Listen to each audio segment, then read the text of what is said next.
Hi all. British literature 2-ലെ 18th century literature എന്ന title ചെയ്തിട്ടുള്ള മൊഡ്യൂൾ 2 ആണ് നമ്മൾ നോക്കാൻ പോകുന്നത്. അപ്പോൾ അതിൻ്റെ കോഴ്സ് ഡിസ്ക്രിപ്ഷനിൽ വരുന്ന കുറച്ച് ടേംസ് ഉണ്ട്. Sentimental and anti sentimental comedy, literary contributions of Oliver Goldsmith and Sheridan, periodical literature essayist Addison and Steele, 18th century fiction, growth of satire, major prose writers, literary contributions of Daniel Defoe and Jonathan Swift, rise of the English novel, epistolary novel, picaresque novel, four wheels of the novel, literary contributions of Eliza Haywood and Fanny Burney. അപ്പോൾ അത്യാവശ്യം length ഉള്ള ഒരു module തന്നെയാണ്. ഇനി ഇതിന് പുറമെ നമുക്ക് 2 core chapters കൂടി നോക്കാനുണ്ട്. ഒരു ചാപ്റ്റർ, നോവലിൻ്റെ ഒരു ചാപ്റ്ററും ഒരു എസ്സേയും കൂടെ നമുക്ക് പ്രെസ്ക്രൈബ്ഡ് ആയിട്ടുണ്ട്. അത് കോർ ടെക്സ്റ്റാണ്. നമുക്കത് സെപ്പറേറ്റ് ഒരു വീഡിയോ ആയിട്ട് തന്നെ ചെയ്യാം. നമുക്കിപ്പോൾ മൊഡ്യൂൾ നോക്കാം. അപ്പം നമുക്ക് 4 യൂണിറ്റ് ആയിട്ടാണ് ഈ ഒരു മൊഡ്യൂൾ ഡിവൈഡ് ചെയ്തിട്ടുള്ളത്.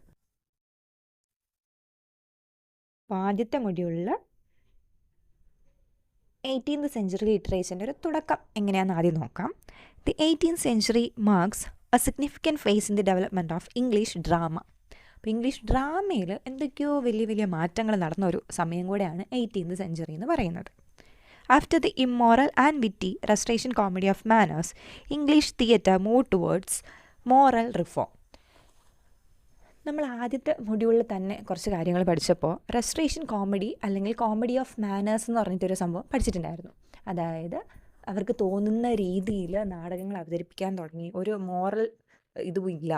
നമ്മുടെ ഒലിവർ ക്രോംവെല്ലൊക്കെ മരിച്ചതിന് ശേഷം എങ്ങനെ വേണമെങ്കിലും നാടകം അവതരിപ്പിക്കുക, ഒരു മോറൽ കൺസേൺസും ഇല്ല. അതിപ്പോൾ സെക്സ് ആകട്ടെ, അബ്യൂസീവ് ലാംഗ്വേജ് ആകട്ടെ, എല്ലാ കാര്യങ്ങളും സ്റ്റേജിൽ കാണിക്കാം എന്നൊരു ലൈസൻസ് കിട്ടിക്കഴിഞ്ഞു. ഒരു ലൈസൻസ് ഇല്ലാത്തൊരു സമയമായതുകൊണ്ട് തന്നെ എന്ത് വേണമെങ്കിലും അവതരിപ്പിക്കാമെന്നുണ്ടായിരുന്നു. അതായിരുന്നു റെസ്റ്റോറേഷൻ കോമഡി. ഈ റെസ്റ്റോറേഷൻ കോമഡി വളരെ ഇമ്മോറലായിട്ട് ഇങ്ങനെ മുന്നോട്ട് പൊയ്ക്കൊണ്ടിരിക്കുകയാണ്. അപ്പോൾ ആൾക്കാർ ഇതാണ് കാണുന്നത്. വളരെ മോശപ്പെട്ട രീതിയിൽ കണ്ട് ഇരിക്കുന്ന ആ ഒരു ടൈമിൽ 18ാം നൂറ്റാണ്ടായപ്പോഴത്തേക്കും ഒരു മോറൽ റിഫോം, ഇങ്ങനെയല്ല, നമ്മൾ കുറച്ചും കൂടി ഒരു മോറലി ജീവിക്കുന്ന, കുറച്ചൊരു ധാർമ്മികതയും കാര്യമൊക്കെ വേണം എന്നൊരു തോട്ടിലേക്ക് പോകുന്ന ഒരു ടൈം കൂടിയാണ് 18ാം നൂറ്റാണ്ട്. This shift resulted in the rise of sentimental comedy, which aimed to promote virtue and refined emotions. അപ്പോൾ അത് ഓർത്ത് വെക്കണം. റെസ്റ്റോറേഷൻ കോമഡി ഇത്രയും മോശമായിട്ടുള്ള രീതിയിൽ ലൈഫിനെ, അതായത് ഒരാളെ പറ്റിക്കുന്നതൊക്കെയാണ്, സ്ത്രീകളോട് മോശമായിട്ട് മീൻസ് ഈ ഒരു sexual dialogues, double meaning dialogues ഒക്കെ പറയുന്നത് ഓക്കെയാണ് എന്നുള്ള രീതിയിൽ നാടകങ്ങൾ കാണിച്ചു തുടങ്ങിയപ്പോഴത്തേക്കും ആൾക്കാർക്കത് മടുപ്പ് വന്ന് തുടങ്ങി. അപ്പം ഇതിനൊക്കെ എതിരായിട്ട് എന്തെങ്കിലും ഒരു മോറൽ സാധനം, ഒരു ഗുണപാഠമുള്ളൊരു സാധനം, ലൈഫിലേക്ക് നമുക്ക് അഡാപ്റ്റ് ചെയ്യാൻ പറ്റുന്ന ഒരു സാധനം നമുക്ക് കാണാൻ പറ്റണം എന്നൊരു തോട്ടിൽ നിന്നുമാണ് സെൻറ്റിമെൻ്റൽ കോമഡി എന്നൊരു സംഭവം മുന്നോട്ട് വരുന്നത്. അപ്പോൾ സെൻറ്റിമെൻ്റൽ കോമഡിയുടെ ഉദ്ദേശം തന്നെ വിർച്യു, അതായത് നല്ല കാര്യങ്ങൾ, നല്ല ശീലങ്ങൾ പ്രൊമോട്ട് ചെയ്യുക, റിഫൈൻഡ് ആയിട്ടുള്ള ഇമോഷൻസിനെ കാണിക്കുക. എപ്പോഴും ലസ്റ്റും ലവ്, അത് നല്ല ടൈപ്പ് ഓഫ് ലവ് അല്ല, മോശപ്പെട്ട കാശിന് വേണ്ടി കല്യാണം കഴിക്കുക, കല്യാണം കഴിച്ചിട്ട് പിന്നീട് വേറെ ആൾക്കാരുടെ പുറകെ പോവുക, ഇങ്ങനത്തെ കാര്യങ്ങളല്ല. പകരം റിഫൈൻഡ് ആയിട്ടുള്ള നല്ല നമ്മുടെ ലൈഫിലേക്ക് കൂടി കൊണ്ടുവരാൻ പറ്റുന്ന രീതിയിലായിരിക്കണം നാടകങ്ങൾ എന്നുള്ളൊരു തോട്ടിൽ നിന്നുമാണ് സെൻറ്റിമെൻ്റൽ കോമഡി ഉണ്ടായി വരുന്നത്. അപ്പോൾ എങ്ങനെയാണ് സെൻറ്റിമെൻ്റൽ കോമഡി വരുന്നത് എന്നുള്ളതൊന്ന് ഓർത്തോണം. However, the excessive seriousness and lack of humor in sentimental drama soon led to a counter movement known as anti-sentimental comedy. അപ്പോൾ ഈ ബ്രിട്ടീഷുകാരുടെ ഒരു പ്രത്യേകത, ഇവർക്ക് എക്സ്ട്രീംസിലോട്ട് പോകാനേ അറിയത്തുള്ളൂ, ഇടയിൽ എവിടെയെങ്കിലും നിൽക്കണം എന്ന് അറിയത്തില്ല. ഇപ്പോൾ റെസ്റ്റോറേഷൻ കോമഡി തുടങ്ങിയ സമയത്ത് ഭയങ്കരമായിട്ട് മോറലി ലൂസായിട്ടുള്ള ടോപ്പിക്സ് മാത്രം കാണിച്ചുകൊണ്ടേയിരുന്നു. അത് കഴിഞ്ഞ് സെൻറ്റിമെൻ്റൽ കോമഡി വന്നപ്പോഴത്തേക്കും ഇതിനൊക്കെ എഗെയിൻസ്റ്റ് ആയിട്ട് സെൻറ്റിമെൻ്റൽ കോമഡി കരയിപ്പിക്കുന്ന ലെവലിൽ മാത്രം നാടകങ്ങളാവാൻ തുടങ്ങി. അപ്പോൾ അതിനെതിരായിട്ട് വന്നതാണ് ആൻറ്റി സെൻറ്റിമെൻ്റൽ കോമഡി. ഇനി നമ്മളിതൊക്കെ എന്താണെന്നാണ് ഡീറ്റെയിൽ ആയിട്ട് നോക്കാൻ പോകുന്നത്. സെൻറ്റിമെൻ്റൽ കോമഡി, പേര് കേൾക്കുമ്പോൾ തന്നെ അതിനകത്തൊരു സെൻറ്റിമെൻ്റലാണ്, നമ്മൾ വിഷമിക്കും എന്നുള്ളത് പേരിൽ നിന്ന് അറിയാൻ പറ്റും.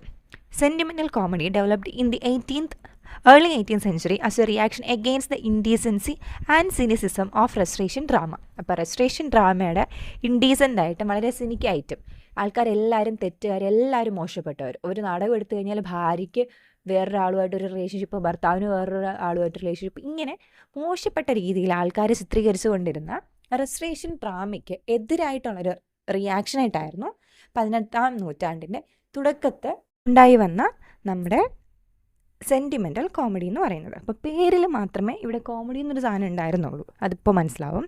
It reflected the moral values of the middle class audience. തുടക്കകാലത്തിൽ സെൻറ്റിമെൻ്റൽ കോമഡി വന്നപ്പോഴത്തേക്കും മിഡിൽ ക്ലാസ് ആയിട്ടുള്ള, വളരെ പ്രഭു കുടുംബങ്ങളൊന്നുമല്ല, പക്ഷേ നോർമൽ ജോലിക്ക് പോയി ജീവിക്കുന്ന ഒരു മിഡിൽ ക്ലാസ് ആൾക്കാരുടെ മോറൽ വാല്യൂസ് എങ്ങനെയായിരിക്കണം, നമ്മളൊക്കെ ഒരു തോട്ടിൽ നമ്മുടെ കൂടെ ഫെയ്ത്ത്ഫുൾ ആയിരിക്കുന്ന ഒരു പാർട്ട്ണർ എങ്ങനെയെങ്കിലും ജോലി ചെയ്യുന്നു, അതിന് കുറച്ച് വരുമാനം വരുന്നു, ആ വരുമാനം വെച്ചിട്ട് നമ്മൾ ഹാപ്പി ആയിട്ട് ജീവിക്കണം. ഈ ഒരു കഥകൾ കാണിക്കാൻ തുടങ്ങി. എംഫസൈസിങ് ഇമോഷൻസിന് ബാക്കിയുള്ള ഇമോഷൻസ്, അതായത് ലസ്റ്റ്, ലവ് എന്നുള്ളതിന് പുറമേ ലോയൽറ്റി, ട്രസ്റ്റ്, ഇങ്ങനെ പല ഇമോഷൻസിനെയും എംഫസൈസ് ചെയ്യാൻ തുടങ്ങി. Also sympathy and moral instruction. മറ്റൊരാളോട് ഒരു സിമ്പതി തോന്നുന്നു. ഇപ്പോൾ റെസ്ട്രേഷൻ ഡ്രാമയിലാണെങ്കിൽ ഒരാളെ നമുക്ക് പറ്റിക്കുമ്പോൾ നമുക്കൊന്നും തോന്നുന്നില്ല, നമ്മൾ വളരെ കൂളായിട്ട് ആൾക്കാരെ പറ്റിക്കുന്നു, അവരുടെ നിന്ന് കാശ് അടിച്ചു മാറ്റുന്നു. അതിനൊക്കെ എതിരായിട്ട് സിമ്പതിയും കാണിക്കുന്നുണ്ട്. പിന്നെ ഒരു മോറൽ ഇൻസ്ട്രക്ഷനും. ഒരു നാടകം കണ്ടു കഴിയുമ്പോൾ നമുക്ക് അതിൽ നിന്ന് ഒരു ഗുണപാഠം ലഭിക്കും. ഇത്രയായിരുന്നു സെൻറ്റിമെൻ്റൽ കോമഡി.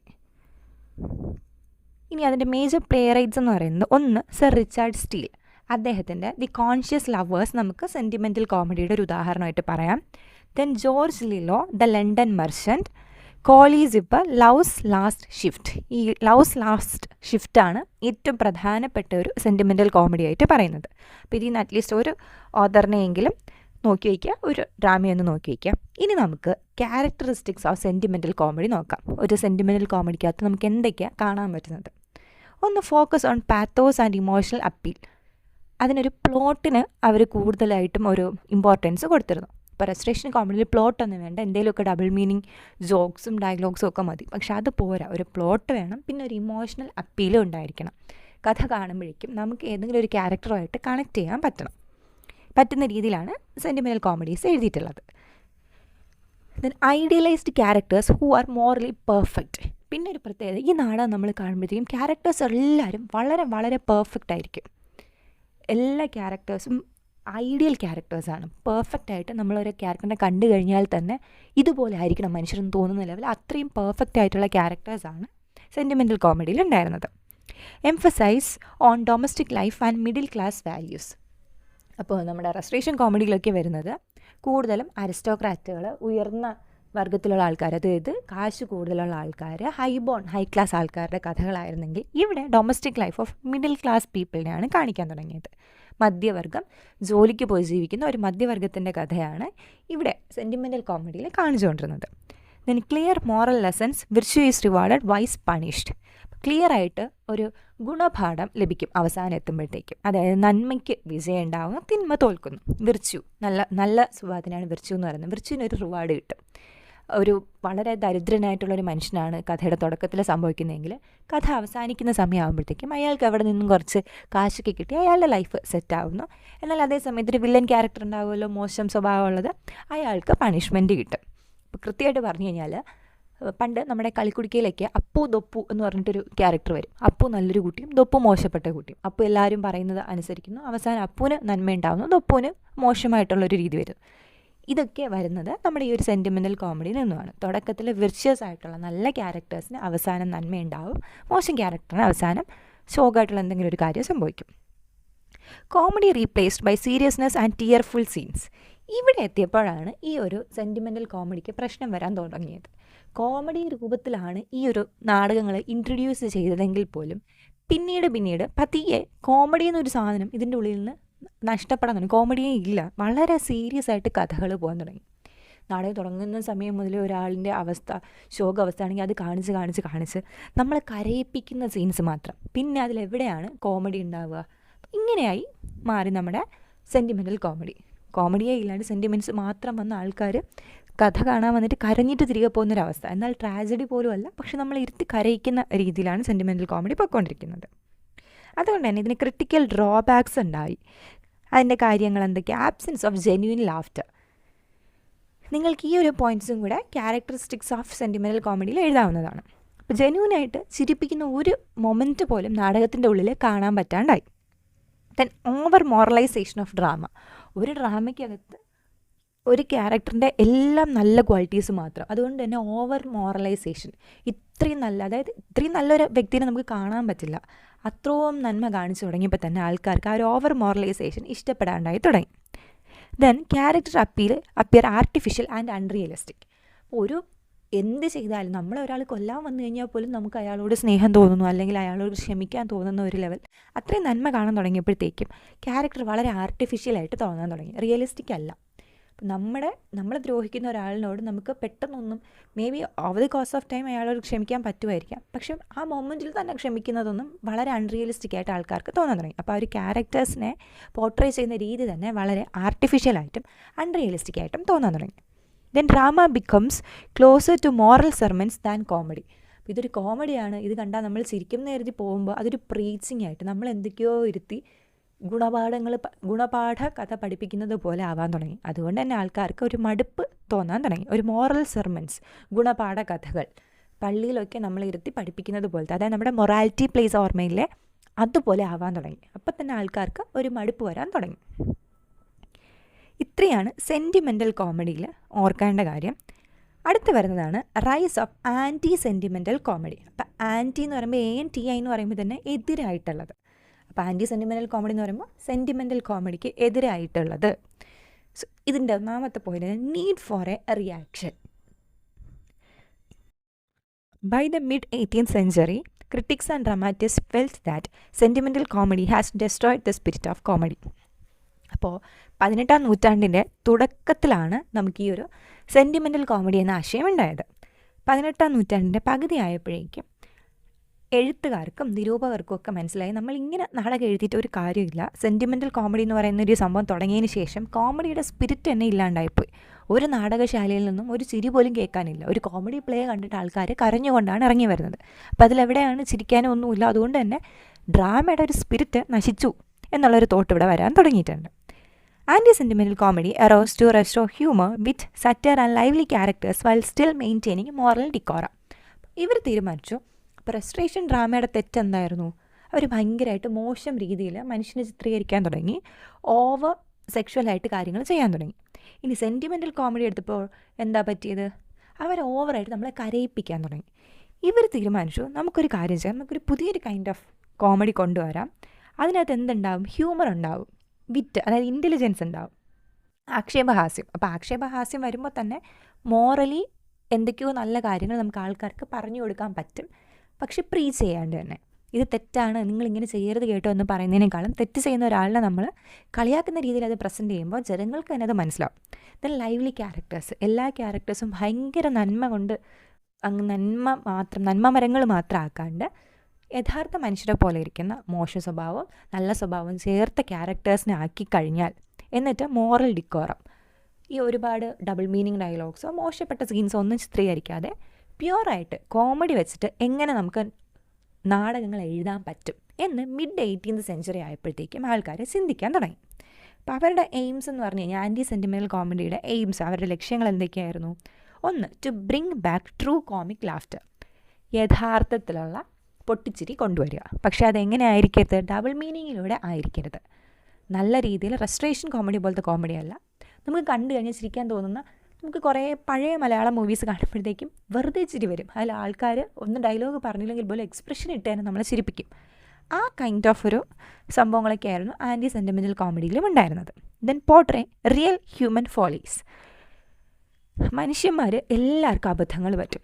എനിക്കും നിങ്ങൾക്കും എല്ലാവർക്കും നമുക്ക് എന്തെങ്കിലുമൊക്കെ അബദ്ധങ്ങൾ പറ്റാറുണ്ട്. ഇത്തരത്തിലുള്ള അബദ്ധങ്ങളെ സ്റ്റേജ് കാണിച്ചിട്ട് അതിൽ നിന്നും വരുന്നൊരു ചിരി ഉണ്ടാവുമല്ലോ, അതാണ് വേണ്ടത് എന്ന് എഴുതിയിട്ട് റിയൽ ഹ്യൂമൻ ബീയിങ്സിനെ കാണിച്ചിട്ട്, അപ്പോൾ എല്ലാ ഹ്യൂമൻ ബീയിങ്സിനെ ആ ചെറിയ ഫോളീസ് അല്ലെങ്കിൽ വയസ്സ് എന്ന് പറയുന്ന ലെവലിന് തെറ്റായിട്ടുള്ള കാര്യങ്ങളല്ല, BICE ആ വയസ്സാണ്, തെറ്റായിട്ടല്ല, പക്ഷേ ഇങ്ങനെയൊക്കെ സംഭവിക്കാം, അബദ്ധങ്ങൾ എല്ലാവർക്കും പറ്റാം, അങ്ങനെയുള്ള റിയൽ ഹ്യൂമൻ ക്യാരക്ടേഴ്സിനെ കാണിക്കാൻ തുടങ്ങി. Then to criticise society through humour rather than tears. അപ്പോൾ സൊസൈറ്റീനെ ചിരിപ്പിക്കുന്ന രീതിയിൽ അല്ലെങ്കിൽ ചിന്തിപ്പിക്കുന്ന രീതിയിൽ തെറ്റുകുറ്റങ്ങളെ കാണിച്ചുകൊണ്ട് ക്രിട്ടിസൈസ് ചെയ്യാൻ തുടങ്ങി. അല്ലാതെ എപ്പോഴും കരയിപ്പിക്കുന്ന രീതിയിലല്ല. ഒരു സംഭവം കണ്ട് നമ്മൾ കരഞ്ഞു കഴിഞ്ഞാൽ നമ്മളത് മറന്നു പോകാനുള്ള സാധ്യതയുണ്ട്. നമ്മളൊരാൾ പുച്ഛിക്കുന്ന ലെവലൊരു ഡയലോഗ് കേട്ട് കഴിഞ്ഞാൽ അത് നമ്മുടെ കൂടെ ഉണ്ടാവും. അപ്പോൾ ആ രീതിയിലാണ് ചെയ്യേണ്ടതെന്ന് കരുതിയിട്ട് അതായിരുന്നു അവരുടെ ഒരേ. Then to revive the tradition of classical comedy. പണ്ട് കാലത്തുണ്ടായിരുന്ന ക്ലാസിക്കൽ കോമഡി, ഡബിൾ മീനിങ്സോ പൺസോ ഒന്നുമില്ലാത്ത ശുദ്ധഹാസ്യം എന്ന് പറയുന്ന ആ ഒരു സംഭവത്തിന് തിരികെ കൊണ്ടുവരിക. ഇങ്ങനെ 4 എയിംസ് ആയിരുന്നു ആൻറ്റി സെൻറ്റിമെൻ്റൽ കോമഡിക്ക് ഉണ്ടായിരുന്നത്. ഇനി നമുക്ക് ഏറ്റവും പ്രധാനപ്പെട്ട ഒരു ആൻറ്റി സെൻറ്റിമെൻ്റൽ കോമഡി റൈറ്ററാണ് ഒലിവർ ഗോൾഡ്സ്മിത്ത്. ഒന്നുകൂടെ, ഒലിവർ ഗോൾഡ്സ്മിത്ത്. അപ്പോൾ അദ്ദേഹത്തിന് ആൻറ്റി സെൻറ്റിമെൻ്റൽ കോമഡിയിൽ ഉണ്ടായിരുന്ന റോൾ എന്താണെന്ന് നോക്കാം. Oliver Goldsmith was one of the earliest and strongest critics of sentimental comedy. Sentimental comedy എന്ന് പറയുന്ന സംഭവം വന്നപ്പോൾ തന്നെ ആദ്യം മുതൽക്കേ തന്നെ അതിന് എതിരഭിപ്രായം പറയുകയും ക്രിട്ടിസൈസ് ചെയ്യുകയും ചെയ്ത ഒരു വ്യക്തിയായിരുന്നു ഒലിവർ ഗോൾഡ്സ്മിത്ത്. കോമഡി എന്ന് പറഞ്ഞാൽ നമ്മളൊരു സംഭവം കാണാൻ പോയിട്ട് കരഞ്ഞിട്ട് ഇറങ്ങി വരുന്ന ഒരു അവസ്ഥ ഒന്ന് ആലോചിച്ച് നോക്കുക. അപ്പോൾ അതിനെതിരെ ശക്തമായ രീതിയിൽ പ്രതികരിച്ച ഒരു വ്യക്തിയായിരുന്നു ഒലിവർ ഗോൾഡ്സ്മിത്ത്.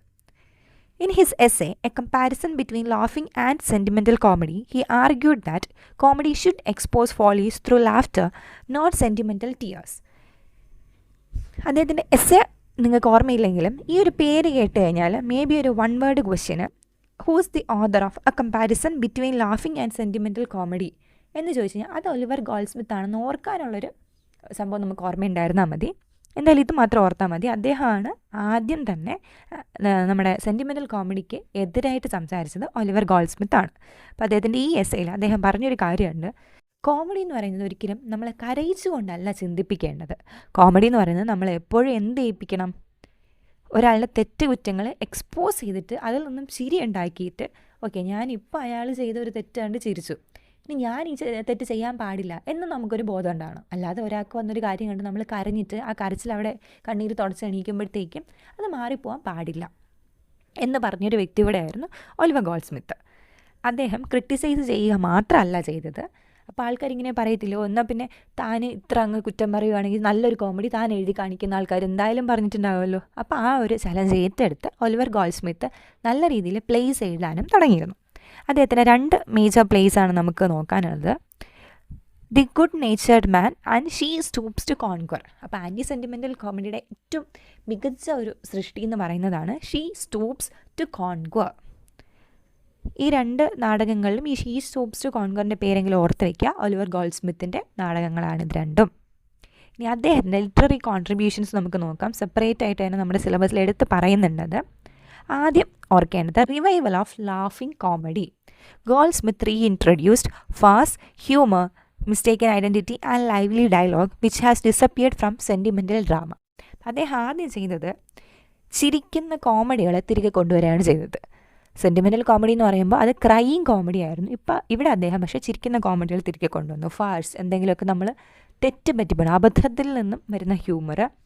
ഇനി ഒരാൾ മറ്റൊരാളാണെന്ന് കരുതിയിട്ട് അയാളുടെ അടുത്ത് പോയി സംസാരിച്ച് തെറ്റുകുറ്റങ്ങൾ പറഞ്ഞു വരുന്ന അതിൽ നിന്ന് വരുന്ന കോമഡി, ലൈവ്ലി ആയിട്ടുള്ള ഡയലോഗ്, ഇതെല്ലാം അദ്ദേഹം തിരികെ കൊണ്ടുവന്നു. ഈ സംഭവങ്ങളൊന്നും തന്നെ സെൻറ്റിമെൻ്റൽ കോമഡിയിലില്ലായിരുന്നു, പക്ഷേ അദ്ദേഹം അതിനെല്ലാം തിരികെ കൊണ്ടുവന്നു. Then realistic characterisation. His characters are imperfect but human, reflecting real social behavior rather than ideal morality. അദ്ദേഹത്തിൻ്റെ ക്യാരക്ടേഴ്സ് എല്ലാവരും റിയലിസ്റ്റിക് ആയിരുന്നു. അതായത് റിയൽ ലൈഫിൽ നമുക്ക് കാണാൻ പറ്റുന്ന ക്യാരക്ടേഴ്സ് ആയിരുന്നു. പെർഫെക്റ്റ് ആയിട്ടുള്ള ഹ്യൂമൻ ബീങ്സ് ഒന്നുമല്ല, ഇംപെർഫെക്റ്റ് ആയിട്ട് ശരിക്കും ഒരു തെറ്റ് സംഭവിച്ചു പോകാന്നുള്ള, എന്നാൽ അത് തിരുത്താൻ മനസ്സുള്ള നല്ല മനുഷ്യരായിരുന്നു അദ്ദേഹം പോർട്രേ ചെയ്തിരുന്നത്. Then social satire. Goldsmith criticized social pretensions, false gentility and class consciousness, especially in She Stoops to Conquer. അപ്പോൾ അദ്ദേഹം ചെയ്ത ഒരു വലിയ കാര്യം, ഒരു സോഷ്യൽ സറ്റയർ രീതിയിലാണ് അദ്ദേഹം എഴുതിയിരുന്നത്. സമൂഹത്തിലുള്ള ചില തെറ്റുകുറ്റങ്ങളെ അദ്ദേഹം ആക്ഷേപിക്കാൻ തുടങ്ങിയിരുന്നു. അതായത് സോഷ്യൽ പ്രിറ്റൻഷൻസ്, സൊസൈറ്റിയുടെ മുന്നേ ഞാനൊരു നന്മയുള്ള ആളായിട്ട് ജീവിക്കുന്നു, പക്ഷേ എൻ്റെ സ്വന്തം വീട്ടിൽ പോകുമ്പോഴാണ് എൻ്റെ തനി സ്വഭാവം പുറത്തു വരിക. അപ്പോൾ അത് അദ്ദേഹം എക്സ്പോസ് ചെയ്തിരുന്നു അദ്ദേഹത്തിൻ്റെ നാടകത്തിലൂടെ. ദെൻ ഫോൾസ് ജെൻറ്റിലിറ്റി, ഞാൻ വളരെ നല്ലൊരു വ്യക്തിയാണെന്ന് പുറത്ത് കാണിക്കുന്നു, എന്നാൽ അങ്ങനെ അല്ലാത്ത ആൾക്കാരെ പറ്റിയിട്ടും. ക്ലാസ് കോൺഷ്യസ്നസ്, ഞാൻ അപ്പർ ക്ലാസ് ആണ്, നിങ്ങൾ ലോവർ ക്ലാസ് ആണെന്നുള്ള രീതിയിൽ ഒരു ഡിസ്റ്റിങ്ഷൻ വെച്ച് പെരുമാറുന്നവരെയൊക്കെ നല്ല രീതിയിൽ അദ്ദേഹം ക്രിട്ടിസൈസ് ചെയ്തിരുന്നു. എസ്പെഷ്യലി ഈ ഒരു പ്ലേ ഷീ സ്റ്റൂപ്സ് ടു കോൺക്വറിനകത്ത് അങ്ങനെയുള്ള കുറേ ക്യാരക്ടേഴ്സിനെ കാണിക്കുകയൊക്കെ ചെയ്യുന്നുണ്ട്. Then blend of morality and entertainment. The humorous, his plays do not lack moral insight. He believed that laughter itself can be morally corrective. അപ്പോൾ അദ്ദേഹം മൊറാലിറ്റി, നമുക്ക് ജീവിതത്തിൽ കൊണ്ടുവരാൻ പറ്റുന്ന നല്ല കാര്യങ്ങളെ അതിനോടൊപ്പം അത് എൻ്റർടൈനിങ് ആയിട്ട് പ്രസൻറ്റ് ചെയ്തു. അപ്പോൾ ചിരി തന്നെ നമ്മളെ മോറലി കറക്റ്റ് ചെയ്യാൻ പറ്റുന്ന ഒരു രീതിയിലേക്ക് കൊണ്ടുവരാൻ പറ്റും, ചിരിക്ക് അതിനുള്ളൊരു കരുത്തുകൂടെ ഉണ്ട് എന്ന് ഒലിവർ ഗോൾഡ്സ്മിത്ത് അദ്ദേഹത്തിൻ്റെ എഴുത്തിലൂടെ നമുക്ക് തെളിയിച്ചു തന്നു. Then restoration of dramatic vitality. Goldsmith's work revived audience interest in English comedy and proved that morality and amusement could coexist. അപ്പോൾ സെൻറ്റിമെൻ്റൽ കോമഡി കാരണം ആൾക്കാർ നാടകം കാണാൻ പോകാണ്ടായി. ഇരുന്ന് കരയാനാണെങ്കിൽ നമുക്ക് നമ്മുടെ സ്വന്തം വീട്ടിലിരുന്ന് കരഞ്ഞാൽ പോരെ എന്ന് എഴുതിയിട്ട് ആൾക്കാർ തിയേറ്ററിൽ പോകാണ്ടായി കഴിഞ്ഞു. അപ്പോൾ അതിനെയൊക്കെ മാറ്റിയിട്ട് ഡ്രാമ എന്ന് പറയുന്നത് നമുക്ക് ഒരേ സമയം ഗുണപാഠങ്ങളും തരുന്നു, എന്നാൽ എൻ്റർടൈനിങ്ങും ആക്കാൻ പറ്റുമെന്ന് ഒലിവർ ഗോൾഡ്സ്മിത്ത് പ്രൂവ് ചെയ്തു. അപ്പോൾ ഒന്ന് നോക്കി വയ്ക്കുക, അടുത്ത നമ്മുടെ ഒലിവർ ഗോൾഡ്സ്മിത്ത് പോലെ അടുത്ത് തന്നിട്ടുള്ള ഒരു വ്യക്തിയാണ് റിച്ചാർഡ് ബ്രിൻസ്ലി ഷെറിഡൻ. അപ്പോൾ ഈ ഫുൾ നെയിം കണ്ടില്ലെങ്കിലും RB ഷെറിഡൻ എന്നും അദ്ദേഹത്തിൻ്റെ പേര് അറിയപ്പെടാറുണ്ട്. ഇനി അദ്ദേഹത്തിന് ആൻറ്റി സെൻറ്റിമെൻ്റൽ കോമഡിയിൽ എന്തൊക്കെ സംഭാവനകളാണ് ഉണ്ടായിരുന്നതെന്ന് നോക്കാം. Sheridan perfected the anti sentimental tradition started by Goldsmith. അപ്പോൾ ഒലിവർ ഗോൾഡ്സ്മിത്താണ് ഇങ്ങനൊരു ആൻറ്റി സെൻറ്റിമെൻ്റൽ കോമഡി എന്ന് പറയുന്ന ഒരു ജോൺറ ഉണ്ടാവണമെന്ന് പറഞ്ഞ് അത് തുടങ്ങി വെച്ച ആളായിരുന്നു ഗോൾഡ്സ്മിത്ത്. പക്ഷേ എന്നാൽ ഏറ്റവും പെർഫെക്റ്റ് ആയിട്ട് ആൻറ്റി സെൻറ്റിമെൻ്റൽ കോമഡി എഴുതിയിരുന്ന വ്യക്തിയായിരുന്നു RB ഷെറിഡൻ, അല്ലെങ്കിൽ നമ്മുടെ Richard Brinsley Sheridan. His plays combine brilliant wit, dramatic intrigue and sharp social criticism, making him the finest comic dramatist of the late 18th century. അപ്പോൾ ആ ഒരു 18th സെഞ്ച്വറിയുടെ ഡ്രാമയുടെ 3 divisions ഓർത്തോണം. 18th century തുടങ്ങിയ കാലഘട്ടത്തിൽ sentimental comedy, മിഡിലേക്ക് എത്തിയപ്പോഴത്തേക്കും അതിനെതിരായിട്ട് നമ്മുടെ Oliver Goldsmith anti sentimental comedy introduce ചെയ്തു. പക്ഷേ ലേറ്റ് 18th സെഞ്ച്വറി തീരാറായപ്പോഴത്തേക്കും RB ഷെറിഡനെ പോലെയുള്ളവർ വന്ന് ആൻറ്റി സെൻറ്റിമെൻ്റൽ കോമഡീനെ പെർഫെക്റ്റ് ആക്കി. അപ്പം അദ്ദേഹം എന്തുകൊണ്ട് ഇത്രയും നമ്മൾ ആരാധിക്കപ്പെടുന്നു എന്ന് ചോദിച്ചാൽ അദ്ദേഹത്തിൻ്റെ പ്ലേസ് വളരെ ബ്രില്യൻ്റ് ആയിട്ടുള്ള വിറ്റ് അതിനകത്തുണ്ടാകും, ഇൻ്റലിജൻ്റ് ആയിട്ടുള്ള കുറേ കാര്യങ്ങൾ അതിനകത്തുണ്ടാകും. ഇതിന് ഡ്രാമാറ്റിക് ഇൻട്രവ്യൂ, കുറേ നാടകീയത ഉണ്ടാകും. ഓൾസോ ഷാർപ്പ് സോഷ്യൽ ക്രിറ്റിസിസം, നമ്മുടെ നാട്ടിൽ ക്രിട്ടിസൈസ് ചെയ്യേണ്ട കാര്യങ്ങളെല്ലാം അദ്ദേഹം നിരൂപണം നടത്തി ക്രിട്ടിസൈസ് ചെയ്യാറുണ്ട്. അദ്ദേഹത്തിൻ്റെ ഏറ്റവും മേജറായിട്ടുള്ള പ്ലേസാണ് the rivals, the school for scandal, the critic. The rivals, the school for scandal, the critic. ഈ റൈവൽസൊക്കെ നല്ല കോമഡിയാണ്, നമുക്ക് വായിക്കുമ്പോൾ നല്ല രസമുള്ള പ്ലേസാണ്. സ്കൂൾ ഫോർ സ്കാൻഡലും അതെ. ഇനി അദ്ദേഹത്തിൻ്റെ ലിറ്റററി കോൺട്രിബ്യൂഷൻസ് നോക്കാം. ഒന്ന്, mastery of comic dialogue. Sheridan is famous for his sparkling with irony and verbal humour, especially in the School of scandal.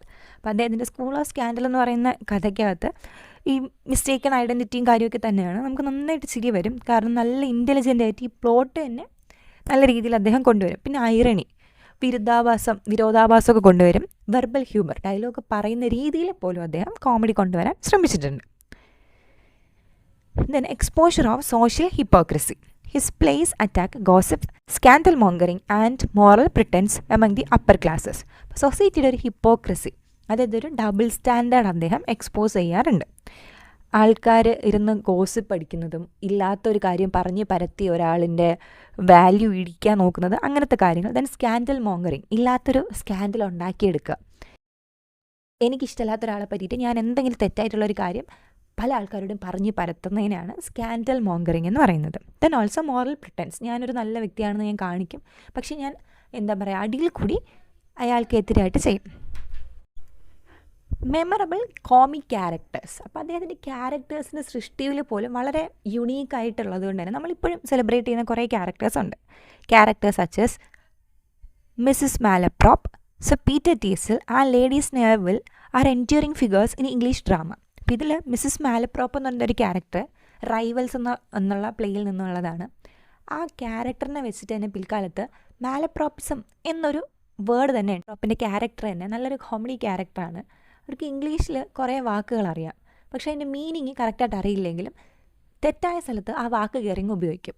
അപ്പം നിങ്ങൾ നമ്മുടെ ഈ ഒരു മൂവിയുണ്ട് മലയാളത്തിൽ, ശ്രീകൃഷ്ണ വരുത്ത നക്ഷത്രത്തിളക്കം എന്ന് പറഞ്ഞിട്ട്, അതിൽ ബിന്ദു പണിക്കറിൻ്റെ ഒരു ക്യാരക്ടറുണ്ട്. ഇംഗ്ലീഷ് അറിയത്തില്ല, പക്ഷേ ഇംഗ്ലീഷ് പറയാൻ ശ്രമിച്ച് തെറ്റ് പറഞ്ഞുകൊണ്ടേയിരിക്കും. ഇത് തന്നെയാണ് മാലപ്രോപ്പിസം എന്ന് പറയുന്നത്. ഇപ്പോൾ സ്വന്തം മക്കളെ ദീസ് ആർ മൈ ഓർഫൻസ് എന്നൊക്കെ പറഞ്ഞ് പരിചയപ്പെടുത്തും. എന്നെ കാണാൻ ഇപ്പോൾ ഒരു പ്രോസ്റ്റിറ്റ്യൂട്ടീവ് ലുക്കിൽ എക്സിക്യൂട്ടീവ് ലുക്ക് എന്നാണ് ഉദ്ദേശിക്കുന്നത്. അപ്പോൾ ഇങ്ങനെ കുറേ തെറ്റുകൾ പറയുന്നത്. ഇപ്പോൾ instead of one word she is using another word. അപ്പോൾ ആ ഒരു മിസ്റ്റേക്ക് കേൾക്കുമ്പോൾ തന്നെ നമുക്ക് ചിരി വരും.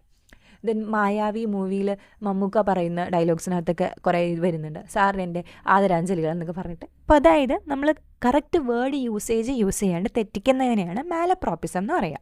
അപ്പോൾ അദ്ദേഹത്തിൻ്റെ റൈവൽസ് എന്ന് പറയുന്ന ഡ്രാമയ്ക്കകത്ത് മിസ്സിസ് മാലപ്രോപ്പ് എന്നൊരു ക്യാരക്ടറാണ് ഇത് തുടങ്ങി വെച്ചിട്ടുള്ളത്. അതിൽ നിന്നുമാണ് നമ്മളിപ്പോൾ ഈ കാണുന്ന ഈ മലയാളത്തിലാവട്ടെ ഇംഗ്ലീഷിലാവട്ടെ ബാക്കി എല്ലാ സംഭവങ്ങളും വരുന്നത്. അപ്പോൾ അദ്ദേഹത്തിൻ്റെ കോമിക് ക്യാരക്ടേഴ്സ് അത്രത്തോളം മെമ്മറബിളാണ്, ഓർത്തിരിക്കാൻ പറ്റുന്ന ക്യാരക്ടേഴ്സാണ്. Then 4, the balance of wit and morality. Sheridan avoided the immorality of restoration comedy while rejecting sentimental excess. His works achieve a moral balance through satire. അദ്ദേഹം നമ്മുടെ റെസ്റ്റോറേഷൻ കോമഡിയിലുണ്ടായിരുന്ന അത്രയും ഇമ്മോറലായിട്ട് ഒന്നും തന്നെ എഴുതിയിട്ടില്ല. സെൻറ്റിമെൻ്റൽ കോമഡിയിലുണ്ടായിരുന്ന അത്ര കരച്ചിലും ഒന്നും എഴുതിയിട്ടില്ല. രണ്ടിൻ്റെ ഒരു പെർഫെക്റ്റ് ബാലൻസ് കണ്ടെത്തിയാണ് അദ്ദേഹം സറ്റയർ, ആക്ഷേപഹാസ്യത്തിലൂടെ ആൾക്കാരെ ചിരിപ്പിക്കുന്ന രീതിയിലാണ് എഴുതിയിരുന്നത്. Then theatrical innovation. In The Critic, Sheridan introduced meta-theatrical comedy, mocking the conventions of drama itself. ഇനി അദ്ദേഹം തിയേറ്ററിൽ തന്നെ കുറേ ഇന്നൊവേഷൻസ് കൊണ്ടുവരാൻ തുടങ്ങി. അതായത് ഡ്രാമയിൽ കാണിക്കുന്ന കാര്യങ്ങളെപ്പോലും അദ്ദേഹം പുച്ഛിക്കാൻ തുടങ്ങി. അപ്പോൾ അതിൽ നിന്ന് തന്നെ ചിരി വരാൻ തുടങ്ങി. ഇപ്പോൾ ഇൻസൈഡ് ജോക്സ് പോലെ നമ്മൾ കാണുന്ന ചില സിനിമ ക്യാരക്ടേഴ്സ് അല്ലെങ്കിൽ ആ നടന്മാർ അവരെ സ്വന്തമായിട്ട് അവരെ ഇകഴ്ത്തി പറഞ്ഞിട്ട് അതിൽ നിന്നും ഒരു ചിരി ഉണ്ടാക്കാൻ തുടങ്ങി. അപ്പോൾ ആ ഒരു സംഭവം ആദ്യമായിട്ട് കൊണ്ടുവരുന്നത് R.B. ഷെറിഡനാണ്. അപ്പോൾ ഇത്രയും കാര്യങ്ങളാണ് നമ്മുടെ ആദ്യത്തെ യൂണിറ്റിൽ വരുന്നത്. രണ്ടാമത്തെ യൂണിറ്റ് നമുക്ക് അടുത്തൊരു വീഡിയോ ആയിട്ട് ചെയ്യാം. അടുത്ത യൂണിറ്റും മുഴുവനായിട്ട് ഒറ്റ വീഡിയോയിൽ ചെയ്യാൻ പറ്റും എന്നാണ് പ്രതീക്ഷിക്കുന്നത്. ഇത്രയും ഡീറ്റെയിൽ ആയിട്ട് പറയേണ്ട, മെയിൻ പോയിൻറ്റ്സ് മാത്രം കുഞ്ഞായിട്ട് പറഞ്ഞു പോയാൽ മതിയെങ്കിൽ അതൊന്ന് കമൻറ്റ് ചെയ്യുക. അപ്പോൾ നമുക്ക് ഇത്രയും വീഡിയോസിന് ദൈർഘ്യം വരില്ല. പറഞ്ഞ കാര്യങ്ങൾ മനസ്സിലായി കാണുമെന്ന് വിചാരിക്കുന്നു. എന്തെങ്കിലും സംശയം ഉണ്ടെങ്കിൽ ചോദിക്കുക. താങ്ക്